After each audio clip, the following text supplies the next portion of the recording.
जय जगन्नाथ पिलाने तुम मो यूट्यूब चैनल एलिपो क्लासेस को स्वागत। आज वीडियो पिलाने देखिए कि एमडीसी फूड एंड न्यूट्रिशन। तो एमडीसी मीन्स पिला मल्टी डिसिप्लिनरी कोर्स।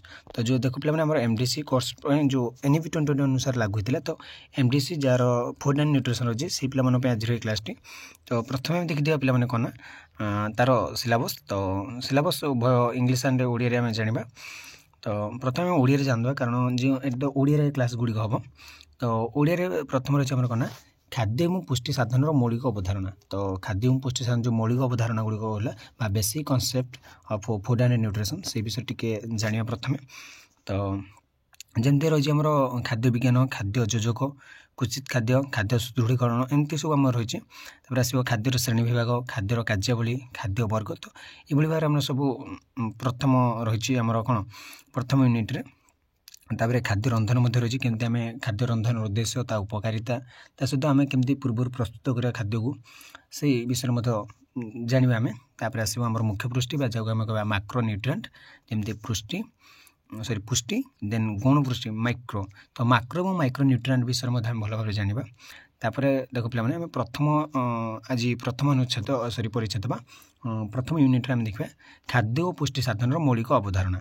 खाद्य और पुष्टि साधन मौलिक अवधारणा कौन से विषय में जाना basic concept in food and nutrition है। फूड एंड न्यूट्रिशन में बेसिक कॉन्सेप्ट गुड़ कौन कौन रही से विषय में जाना। तो देख पे तो प्रथम देख वायु जल एवं खाद्य जीवन धारण निमंते एकांत आवश्यक। पे मनुष्य बंची रहा आमको ये तीनोटी पदार्थ निहाती भाव दरकार। जमी प्रथम है वायु जी कि आम श्वास क्रिय साहाय्य करे। तार आसला जल जी कि आम नित्य विभज जिनस से सबुठ नित्य विभज जिनस जी कि आम जीवन गोटे सबुठ बहुत गुरुत्वपूर्ण अंग एवं खाद्य। तो ये तीनोटी अंग आम इंपोर्टाट आम लाइफ में बंची रहा तीनोटी दरकार। तो गोटे लोक न पिंधो किसी न पिंधिकी रहीपर गोटे तार पाखे किसी घर न से रही जदि तीनोटी जिन पाखे रही न थाए तो सी बंची रहा बंची पार ना। उत्तम स्वास्थ्य और शरीर उत्तम परिचालन निमंते पुष्टिकर खाद्य आवश्यक। तो खाद्य तो आम विभिन्न कहीदे खाद्य आमको निहाती दरकार ता सहित आमर उत्तम खाद्य आमको दरकार। जो उत्तम खाद्य ना आम शरीर कौन असुस्थता हो पड़े आम शरीर स्वास्थ्य अवस्था ठीक रहा। जीवंत प्राणी और उद्भिद गुड़िकर पुष्टि साधन सुरक्षा निमित्त खाद्य आवश्यक होता है। तो गोटे जीवंत प्राणी उद्भिद मानक आमको निहाती भाव में खाद्य दरकार होता है। खाद्य पर एक पौष्टिक पदार्थ जहाँ जीवन धारण और शरीर वृद्धि निमंते मनुष्य और प्राणी मान आहार रूपे ग्रहण करते एवं वृक्ष शोषण करता है। तो खाद्यटा गोटे एपरी एक पे पौष्टिक पदार्थ जहाँ कि जीवन धारण माने जीवन को बंची रखापी जीवनटा आम बंची रही और शरीर वृद्धि निमंते शरीर वृद्धि मनुष्य और विभिन्न प्रकार प्राणी मैंने खाद्य रूपे कौन ग्रहण करती आहार रूपे ग्रहण करते। समस्त पे आहार करते कि कौ प्रकार आहार कर तार समस्त अलग अलग। तो मनुष्य मैंने जो आहार कर तो से केमती उत्तम आहार करें आज मैंने जाना। तो कौन कौन उत्तम आहार रही तो उत्तम आहार कौन पे आमको निहाती दरकार तो से विषय में जाना।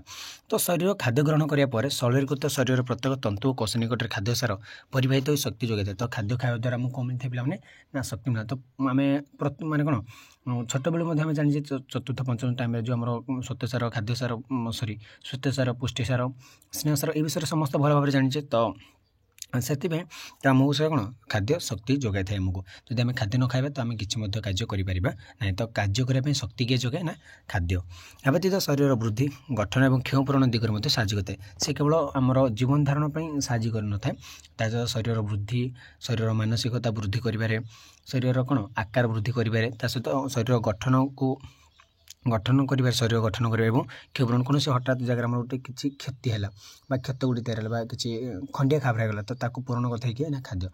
तो खाद्यर विभिन्न गुड़े कार्य रही पे खाद्य बिना मनुष्य जीवन असंभव। मनुष्य नुह प्राणी मान उद्भिद मान जब खाद्य ना तो आम बंची पारे ना। आदिम मानव शिकार पशुपालन और कृषि कार्य निज खाद्य संग्रह करुला। तो मात्र आधुनिक जुगे खाद्य शिल्प विभिन्न पद्धति द्वारा समग्र विश्व में खाद्य जोगाण हो पारे। तो बर्तमान सब जो खाद्य शिल्प जो आम विभिन्न पद्धति गुड़ सब माने अप्लाई करागला जहाँफल आम कौन विश्व में खाद्य जोगाण टी हो पारे। किंतु पूर्वर कौन आदिम मानस मैंने शिकार करुले से पशुपालन करते कृषि कार्य कर निजपाई कौन खाद्य संग्रह करते। कि बर्तमान किसी ना किसी नुआ नुआ टेक्नोलोजी आसला तो नुआ नुआ वे सब कौन आम खाद्य पद्धति माने खाद्य शिल्प विभिन्न पद्धति द्वारा से समग्र विश्व में खाद्य जोगाण हो पारे। तो आम देखिए पे जीवन को संपूर्ण उपभोग करने निमंते खाद्य चयन गुरुत्वपूर्ण प्रभाव रही है। आम जीवन भल भाव उपभोग करने चाहिए आमको कौन खाद्य चयन आमको नि दरकार आम कौ टाइप खाद्य खाଇବା दरकार आमको खाद्य आम शरीर पर बहुत माने कौन उपकारी हो पार से प्रति ध्यान देवा पड़ो केवल आम खाईदे जहाँ पाचे सेमती नुह पे आमको कौन से प्रति ध्यान देवा पड़े कौ खाद्य खावा द्वारा आम शरीर ठीक रही शरीर कौन वृद्धि घटो शरीर गठन ठीक रम क्षति को पूरण कर तापर आसला पे देख उत्तम स्वादिष्ट खाद्य भक्षण द्वारा मन आनंदित होगा संगे संगे शरीर पर खाद्यर सकारी प्रभाव पड़े जब आम उत्तम स्वादिष्ट खाद्य खावा आम कौन पार्टी को स्वाद लगे और आम मन कौन आनंदित हो जाए ता सहित से आम कौन आम शरीर उपर से गोटे भल प्रभाव पकाई थाए। स्वास्थ्य उपर स्वादिष्ट पुष्टिकर खाद्यर दीर्घकालीन सुप्रभाव रही है। तो आम देखिए स्वास्थ्य उपर आम जो स्वादिष्ट पुष्टिकर खाद्यर तार प्रभावटा सब बेल रही है मैंने बहुत भल प्रभाव से पकई थाए। उत्तम स्वास्थ्य और रोगर निराकरण निमंते खाद्य गुरुत्वपूर्ण भूमिका ग्रहण करते आमर उत्तम स्वास्थ्य और आम रोगर निराकरण मैंने विभिन्न प्रकार खाद्य अभाव विभिन्न प्रकार रोग होते तो ताकू केमती आम निवारण करवा तार निराकरण करवा से गोटे खाद्य बहुत बड़ भूमिका ग्रहण करें। अनेक प्रकार पुरातन रोगर चिकित्सा एवं आघात निवृत्ति निमंते पुष्टिकर खाद्य औषध भाव में कार्य करता है। तो विभिन्न प्रकार जो पुराना रोग रही गोटे आघात गुड़ी रही भल होगापी तो आमको कौन पुष्टिकर खाद्य निहाती आवश्यक जब पुष्टिकर खाद्य आम न खाइबा तो सेगुड़ी आम पूर्ण करें आम विभिन्न प्रकार रोगर निराकरण करें ना से गोटे औषध भाव में कार्य करते पुष्टिकर खाद्य मीन्स गोटे औषध तो आम औषध खाइबा जा पुष्टिकर खाद्य खाइबा से तो गल सरी पे यह व्यतीत केत खाद्य अभाव जनित रोगर दूरीकरण निमंते खाद्य आवश्यक होते खाद्य अभाव जनित रोग होता है आमको खाद्यर अभाव विभिन्न प्रकार रोग होता है। तो गलगंड दूरीकरण निमंते आयोडीन रक्तहीनता लौह एवं पेलेग्रा निमंते नायासिन युक्त खाद्य व्यवहार करें। तो गलगंड दूर करने आमको आयोडीन युक्त रक्तहीनता लौह जनित खाद्य और पेलेग्रा निमंते आमको नायासिन युक्त खाद्य आमको खाइबा पड़ी था। तो विभिन्न प्रकार खाद्य आमको खाइबा पड़ो गोटे प्रकार खाद्य खाइबा नहीं जहाँफल कौन आम खाद्य अभाव जनित रोग मुक्ति पाइपर। तो आम पूर्व कौन माने यही पैराग्राफ जहाँ लगे पे तो आमको खाद्यटा आम के इम्पोर्टाट और खाद्य भल उत्तम खाद्य खाଇବା द्वारा आम कौन कौन लाभ होता है और खाद्य अभाव कौन कौन रोग होता है से विषय में पर जाना। तो आम जाना खाद्यर संख्या कौन तो खाद्य को आम क्या बुझा ना साधारण अर्थ में जहाँ खाइबार योग्य ता खाद्य आम जहाँ खाईपर जहाँकि खाइबा योग्य ताको आम कहवा खाद्य मात्र विभिन्न पुष्टि विषाद खाद्यर विभिन्न प्रकार संख्या दे। तो आमको कहला आम खाद्य खाऊ आम जहाँ खाऊे कहवा खाद्य किंतु ना कि विभिन्न जो अर्थ माने कौन पुष्टि विशारद मैंने अच्छा जो मैंने विशेषज्ञ मैंने अच्छा से तार संज्ञा गोटे परिवर्तन कर देख राजमल पी देवदास मतरे जेकोसी कठिन तरल कि अर्धतल पदार्थ को खाइबा पर हजम हो शरीर द्वारा शोषित होगापर शरीर में पुष्टि साधन करे खाद्य कहुए। तो कौन कहलानी जेकोसी से कठिन तरल अर्धतरल खाद्य हो पाला जहाँ आम खाइबा पर हजम करवा तो हजम होगा द्वारा से कौन ना शोषित हो पार शोषित हो गोटे पुष्टि साधन कर शरीर से पुष्टि साधन कला आम खाद्य बोली कहवा। तो आम जहाँ पारे खाद्य कहना से कठिन तरल गैस से जहाँ भी हो पारू कि से हजम हवा दरकार आम शरीर हजम ही से पुष्टि साधन करवा दरकार जहाँफल आम कौन खाद्य बोली कहवा। तार आसला एसआर मुदाम्बी मतरे जेकोसी पदार्थ खाइबा कि पान करिया परे शरीर द्वारा हजम और शोषित हो रक्त हो शक्ति उत्पादन शरीर गठन और बुद्धि कार्य नियंत्रण और शरीर को सुरक्षा देवार साहाय्य करे खाद्य कहवा। तो एसआर मुदाम्बी मतरे कहना जेकोसी पदार्थ खाइबा कि पान करिया परे आम किसी खाद्य खाइला पर किसी खाद्य पीला पर माने खाद्यटा कौन जमी आम जल कि किसी जुस एरा तो गोटे गोटे खाद्य कि आम कौन पीऊे पान करुचे तो ताद्वारा जदि शरीर से हजम हो पाला और शोषित होगी से शक्ति उत्पादन कला कार्य कर गोटे किसी कम करने शक्ति जोगाइला शरीर गठन और वृद्धि से कार्य नियंत्रण माने शरीर गठन और वृद्धि कार्य से नियंत्रण कला और शरीर को से सुरक्षा देवार साहाय्य कला ताको आम कहवा खाद्य। तो 3 नंबर पॉइंट कौन देख पे खाद्य आवश्यक पुष्टिसार श्वेतसार स्नेहसार सम्मिश्रण निर्मित पदार्थ जहाँ शरीर वृद्धि गठन और क्षमरण इत्यादि अत्यावश्यक कार्य करने संगे संगे शक्ति जोगाई था। तो खाद्य कौन पे ना आवश्यक से पुष्टिसार श्वेतसार और स्नेहसार सम्मिश्रण से निर्मित पदार्थ जहाँकि शरीर वृद्धि गठन और क्षमरण इत्यादि अत्यावश्यक कार्य करने संगे संगे से शक्ति आमको जोगाई थाए। तापर 4 नंबर देख पे खाद्य एपरि एक पदार्थ जहाँ जीवन धारण पर मनुष्य और प्राणी मैंने भक्षण करते कि उद्भिद शोषण करते। तो आउ गोटे कला 4 नंबर पॉइंट यहाँ गोटे इंपोर्टाट पॉइंट ना कौन खाद्य एपरि एक पदार्थ खाद्य गोटे एमतीआर गोटे पदार्थ एमतीआर गोटे वस्तु तो आम कहीपर से गोटे पदार्थ आमर जहाँ आम कौन ना जीवन धारण पर से गोटे मनुष्य और प्राणी मैंने भक्षण करते जीवनटा बचाई आम खाऊे ना खाद्य आम किसी दरकार नहीं आम कौन ना जीवन बंची रहा आमको किसी शक्ति मिलने से आम खाद्य खाऊे अन्यथा नहीं। तो तापर आसला 5 नंबर पॉइंट खाद्य एक पोषक पदार्थ जहाँ भक्षण कि पानीय आकार शरीर ग्रहण करने द्वारा जीवन धारण शक्ति जोगाण और शरीर वृद्धि होता है। आम कौन आम जीवन को बचाई रखापी आम खाद्य खाऊ ता सहित किसी शक्ति मिलने जो मैंने किसी कम कर शक्ति मिलने खाद्य खाऊ ता सहित शरीर वृद्धि आम खाद्य खाई। तो ये तीनोटी आमको ना खाद्य निहाती परिमाण में दरकार। तापर देखो हमने 6 नंबर पॉइंट जो पदार्थ को शरीर विभिन्न आवश्यकता यथा शक्ति जोगाण शरीर वृद्धि नियंत्रण और सुरक्षा निमंते खाद्य पानीय आकार ग्रहण करते आम कह खाद्य। तो खाद्य कौन ना आम शरीर वृद्धि पे मैंने मुझे रखा चाहिए ये। तो जदि आम देखा तो खाद्य आम कौन खाऊे मेनली 3टा फोकस शरीर वृद्धि जीवन निज जीवन बंची रखापी एवं कौन कार्य करने शक्ति। तो अन्यथा आम किसी माने कौन भोक हेल्ले जोर से माने 10 ରୁ 15 दिन जब आम न खाए बहुत भोक है भोक विकल मरी जाऊे। तो सहीटा जमी भोक विकल न मरवा से आम खाद्य खाऊे शरीर वृद्धि जब किसी न खाଇବା खाली सेमती आम शरीर वृद्धि हे कि ना छोट छुआ जब आम किसी खावा न दबा से जन्म है कौन मरीज।